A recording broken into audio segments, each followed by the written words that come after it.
Physics का ये problem solve करते हैं। At a given instant the bottom A of the ladder has an acceleration A and velocity V A both acting to the left, यानी कि left की तरफ इसकी वेलोसिटी है और एक्सेलरेशन है।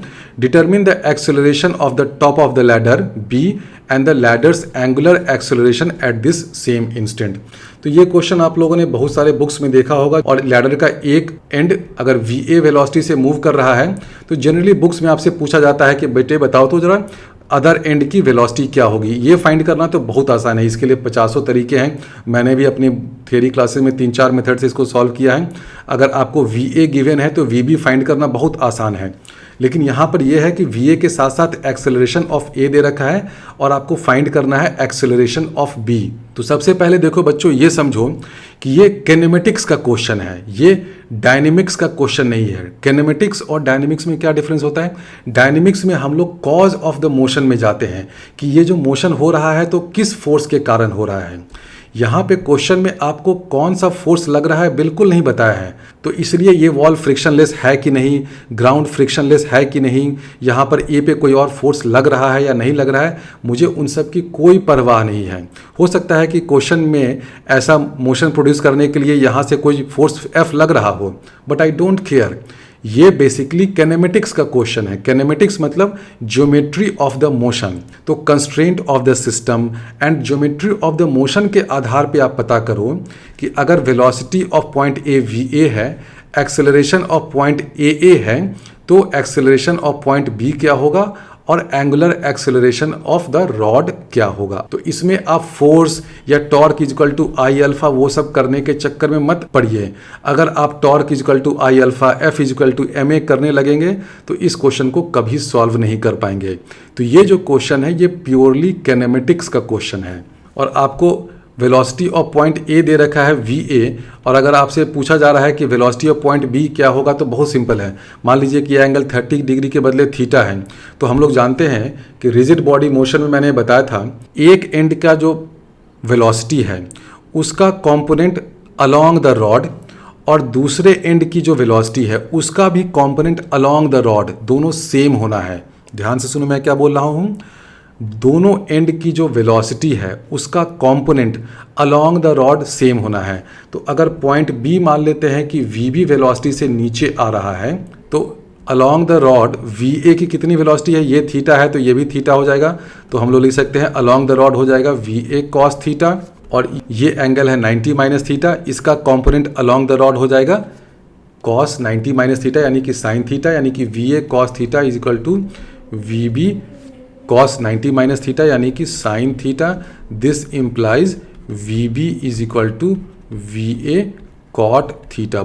दूसरा मेथड होता है by finding instantaneous centre of rotation. जब भी इस तरह का रॉड वॉड हो ना, तो आप ये देखो कि रॉड के जो दोनों एंड्स हैं, दोनों एंड की जो वेलोसिटी है उस वेलोसिटी का component along the rod same होना है। क्यों सेम होना है? क्योंकि अगर ये velocity along the rod same नहीं होगा तो ये रॉड या तो कॉम्प्रेस कर जाएगा या इलोंगेट होने लगेगा, जो कि पॉसिबल नहीं है होना, क्योंकि ये रॉड एक रिजिड बॉडी है। तो because the length of the rod is constant it can neither be compressed nor be elongated. Therefore दोनों एंड के जो वेलोसिटी है उनका component along the rod same होना है, इसलिए V A cos theta is equal to V B sine theta. हमने find कर लिया कि V B is equal to V A cot theta. इसको फाइंड करने का एक और तरीका होता है कि आप instantaneous centre of rotation find करिए। वो कहाँ होगा? वेलोसिटी है इस डायरेक्शन में, तो इंस्टेंटेनियस सेंटर ऑफ रोटेशन जो है इस वेलोसिटी के परपेंडिकुलर जो लाइन होगा ना उसी पे कहीं लाई करेगा। क्यों? क्योंकि यहाँ पे मान लीजिए कि सेंटर ऑफ रोटेशन होगा, तभी तो इस सेंटर ऑफ रोटेशन से ये जो वेलोसिटी है वो उसके परपेंडिकुलर होगा। वेलोसिटी देखो हमेशा ओमेगा क्रॉस आर होता है, तो ओमेगा मान लीजिए कि प्लेनर बॉडी में या तो इनटू या आउट ऑफ प्लेन होगा, इस डायरेक्शन में होगा, तो सेंटर ऑफ रोटेशन अगर यहाँ पर होगा तभी तो ये वी ए इस डायरेक्शन में होगा ना, परपेंडिकुलर डायरेक्शन में। तो instantaneous centre of rotation find करने के लिए क्या करते हैं, जो भी वेलोसिटी है उससे आप एक परपेंडिकुलर लाइन खींच दीजिए। ले बेटा, उसी तरह वी बी क्या है, डाउनवर्ड डायरेक्शन में, वर्टिकली डाउनवर्ड, तो इसका यूज़ करके हम लोग इंस्टेंटेनियस सेंटर ऑफ रोटेशन कहाँ होगा, इसके परपेंडिकुलर एक लाइन ड्रॉ कर दीजिए। और हम लोग ये कह रहे हैं कि इंस्टेंटेनियस सेंटर ऑफ रोटेशन या तो इस लाइन पे लाई करेगा या इस लाइन पे लाई करेगा। ये दोनों लाइन यहाँ पर इंटरसेक्ट कर रही हैं, यानी कि इंस्टेंटेनियस सेंटर ऑफ रोटेशन यहाँ पे लाई करेगा। बहुत अच्छे, ले मैंने इसका नाम भी रख दिया। क्या रख दिया, इसका नाम रख दिया। अब जरा बताओ तो ये वाला लेंथ कितना होगा, ये अगर L है, ये थीटा है, तो ऑब्वियसली ये कितना हो जाएगा, L साइन थीटा। यहाँ से लेकर के ये हो गया L साइन थीटा, तो ये भी कितना हो जाएगा, ये भी हो जाएगा L साइन थीटा। तो अब हम लोग लिख सकते हैं कि this VA is equal to omega into L sine theta. तो इससे हमें क्या मिल गया, इससे हमें मिल गया ओमेगा। उसकी वैल्यू क्या आ गई, VA by L sine theta. तो ओमेगा फाइंड करने का ये सबसे आसान तरीका है। तो अभी तो हमने ओमेगा फाइंड किया, किसका ओमेगा, इस रॉड का। क्वेश्चन में आपको थीटा की वैल्यू 30 डिग्री दे रखी, तो ओमेगा को हम लोग लिख सकते हैं 2VA बाई L। वो तो बहुत सिंपल है।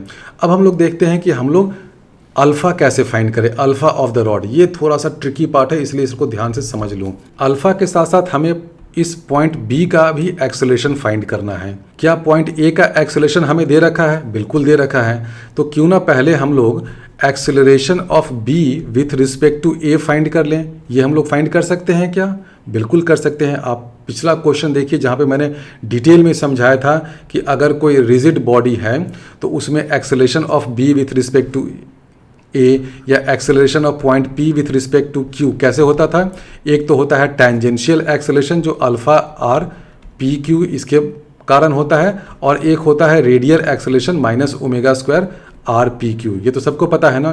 तो acceleration of this point B with respect to A क्या क्या होगा, बहुत सिंपल है। देखो क्या क्या होगा, एक तो होगा इस डायरेक्शन में टेंजेंशियल एक्सेलरेशन, और दूसरा क्या होगा, इस डायरेक्शन में रेडियल एक्सेलरेशन।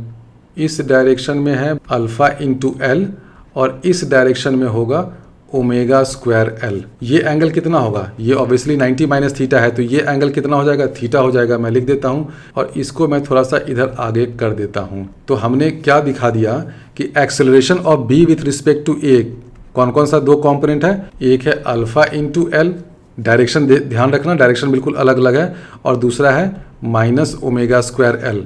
डायरेक्शन दोनों का देखो बिल्कुल अलग अलग दिशा में है, अल्फा L इधर है, ओमेगा स्क्वायर L इधर है। तो ये तो है acceleration of B with respect to A। अगर हमें पता करना है एक्सेलरेशन ऑफ B तो वो क्या करेंगे, acceleration of B with respect to A plus इसमें ऐड कर दीजिए एक्सेलरेशन ऑफ A जो कि A के बराबर है। वो कितना है, यहाँ पे एक वेक्टर बना दीजिए, एक्सेलरेशन ऑफ A, ठीक है, वो इधर है, टुवर्ड्स लेफ्ट है। क्वेश्चन में दे रखा है कि वेलोसिटी और एक्सेलरेशन दोनों टुवर्ड्स लेफ्ट है पॉइंट A का। तो अब देखो यहाँ पर मेन खेल क्या होता है। मेन खेल ये हो रहा है कि ये जो पॉइंट B है ये वर्टिकली डाउनवर्ड आ रहा है। तो क्या इस पॉइंट B का हॉरिजॉन्टल डायरेक्शन में, इस डायरेक्शन में कोई नेट एक्सेलरेशन होगा क्या। किस डायरेक्शन की मैं बात कर रहा हूँ, इस डायरेक्शन में। इस डायरेक्शन में क्या पॉइंट B का कोई एक्सेलरेशन होगा, नहीं होगा, क्योंकि पॉइंट B जो है वो वर्टिकली डाउनवर्ड आ रहा है। वर्टिकली डाउनवर्ड आ रहा है, इसका मतलब इसकी वेलोसिटी भी वर्टिकली डाउनवर्ड होगी, इसका एक्सेलरेशन भी वर्टिकली डाउनवर्ड होगा। हम लोग ये अज्यूम कर रहे हैं कि अभी ये जो पॉइंट B है ना, वॉल से कांटेक्ट ब्रेक नहीं किया है, तो इस अजम्पशन के साथ मैं काम कर रहा हूँ। तो क्योंकि ये जो पॉइंट B है वॉल पे ही नीचे स्लाइड कर रहा है, तो VB भी वर्टिकली डाउनवर्ड डायरेक्शन में है, and obviously acceleration of B भी वर्टिकली डाउनवर्ड डायरेक्शन में है।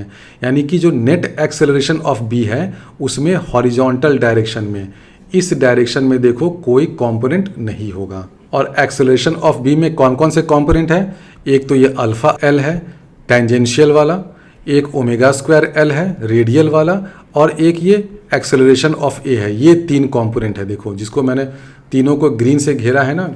टोटल एक्सेलरेशन ऑफ B में ये तीन कंपोनेंट है जिनको मैंने ग्रीन से सर्कल कर रखा है।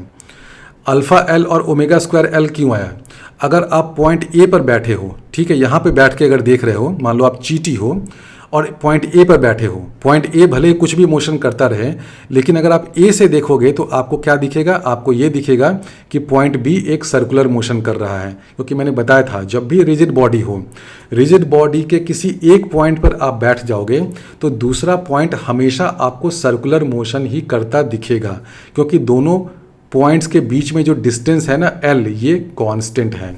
तो पॉइंट ए से आपको दिख रहा है कि पॉइंट बी सर्कुलर मोशन कर रहा है, यानी कि पॉइंट बी जो ये वाला पॉइंट है इसके पास एक टेंजेंशियल एक्सेलरेशन अल्फा एल होगा, एक radial acceleration omega square L होगा, ये सर्कुलर मोशन के कारण हुआ।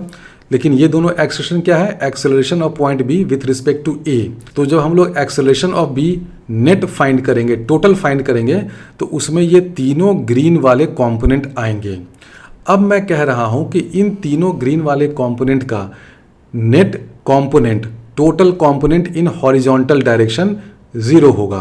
तो इन तीनों वेक्टर का आप हॉरिजॉन्टल डायरेक्शन में कंपोनेंट ले लीजिए और उसको 0 लिख दीजिए। तो मैं लिख सकता हूं कि एक्सेलरेशन ऑफ ए, ये लेफ्ट की तरफ है, इसको मैंने पॉजिटिव ले लिया है, प्लस ओमेगा स्क्वायर एल, ये थीटा है, ये 90 माइनस थीटा हो गया तो ये हो जाएगा theta, omega square L cos theta minus alpha L sine theta is equal to 0। ये बहुत इंपॉर्टेंट है। ये देखो ये कहाँ से आया, ये इस चीज़ से आया कि ये जो तीनों एक्सेलरेशन है ना, alpha L, omega square L और एक्सेलरेशन ऑफ ए, इन तीनों का कंपोनेंट हमने लिया है हॉरिजॉन्टल डायरेक्शन में।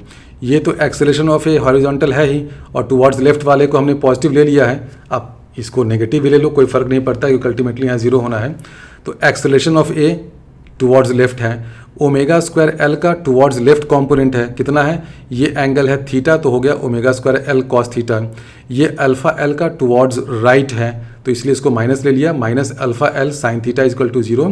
तो इससे आप फाइंड कर सकते हैं कि अल्फा इज इक्वल टू क्या हो जाएगा, acceleration of A plus omega square L cos theta divided by L sine theta.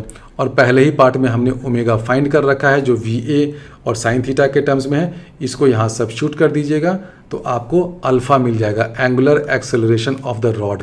अब क्वेश्चन में आपको sine theta, V A, L ये सब दे रखा होगा, तो आपको कोई न्यूमेरिकल वैल्यू मिल जाएगा। अब अगले पार्ट में हम लोग फाइंड करते हैं एक्सेलरेशन ऑफ बी क्या होगा। हमने दिखा दिया कि हॉरिजॉन्टल वाला तो कंपोनेंट सब 0 हो गया, तो अब हम लोग सीधे वर्टिकल कंपोनेंट की बात करें डाउनवर्ड डायरेक्शन में, तो वो क्या होगा, अल्फा एल का वर्टिकल कंपोनेंट डाउनवर्ड डायरेक्शन में और इस ओमेगा स्क्वायर एल का वर्टिकल कंपोनेंट डाउनवर्ड डायरेक्शन में। ये जो एक्सेलरेशन ऑफ ए है इसके कारण तो कोई वर्टिकल कंपोनेंट होगा ही नहीं। तो मैं लिख सकता हूं कि acceleration of B this will be equal to alpha L cos theta plus omega square L sine theta, और ये माइनस जे कैप डायरेक्शन में है, डाउनवर्ड डायरेक्शन में है। तो ए बी की वैल्यू हमने फाइंड कर ली, अल्फा की वैल्यू हम लोग ऊपर वाले इक्वेशन से फर्स्ट पार्ट में फाइंड कर लेंगे, एल दिया हुआ है, कॉस थीटा गिवन है, ओमेगा भी हमने यहाँ से फाइंड कर लिया है, साइन थीटा पता ही है। तो इससे आप acceleration of point B find कर सकते हैं।